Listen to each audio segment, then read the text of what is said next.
Venezuelan Cardinal Baltasar Porras led Easter Mass on Sunday from an empty church, offering a sermon that was broadcast over Instagram to hundreds of people quarantined in their homes because of the coronavirus pandemic. Standing before 510 empty seats at the Immaculate Heart of Mary Church in the upscale El Rosal neighborhood of Caracas, Porras' prayers were transmitted by 3 church associates who among them held 4 cell phones and a small tablet computer. A similar trend has taken place in many parts of Latin America, which has one of the world's highest concentration of Roman Catholics, as social distancing measures have made traditional church services impossible. "I'm like a little kid with a new toy," Porras, 75, said of the newfound use of social media. "I've seen the enormous possibilities that this offers us, with a few simple cell phones," he said in an interview at the church, a modern building with an angular roof and decorated with statues of saints and purple-trimmed tapestries of Jesus. He and other church leaders were preparing another Instagram broadcast in which they plan to make virtual contact with a cardinal in Peru.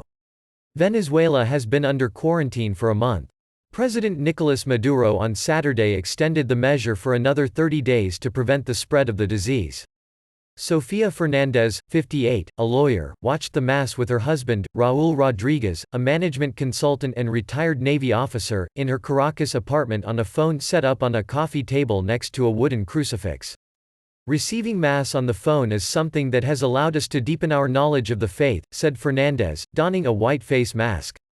Authorities last week allowed a limited version of the Nazarene of St. Paul procession, a religious parade through Caracas that emerged after a statue of Christ was credited with helping end a scurvy epidemic in 1696.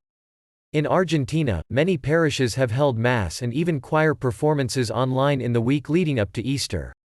The Reverend Guillermo Marco, a priest at San Lucas Parish in Buenos Aires that mostly serves university students, said the virtual Mass had expanded his reach since the city went into lockdown a few weeks ago.